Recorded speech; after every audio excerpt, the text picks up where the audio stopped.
আজ তোমাদের সাথে একটা ভয়ঙ্কর রেসিপি শেয়ার করব, অক্টোপাস দিয়ে মাটন রেসিপি। হ্যাঁ, একদমই ঠিক শুনছো, মাটনকে অক্টোপাস দিয়ে রান্না করবো। তো চলো, সবার প্রথমে আগে অক্টোপাস গুলোকে সুন্দর করে কেটে ভিনেগার দিয়ে মোটামুটি 10 মিনিটের মতো ম্যারিনেট করে রাখবো।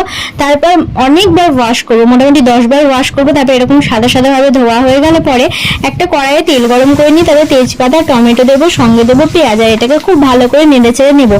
যখন দেখবো এরকম লাল হয়ে গেছে, তার মধ্যে দিয়ে দেবো মশলা। কি কি মশলা দিচ্ছি বলো তো? শুকনো লঙ্কা, আদা, জিরে, রসুন, গোটা গরম মশলা, কাশ্মীরি পাউডার, হলুদ, স্বাদ মতো লবণ, সব একসাথে মিক্স করে আমি এটা ভিজিয়ে রেখেছিলাম 10 মিনিট। তারপর দেখো আমি মশলাটা দিয়ে কষিয়ে নেব।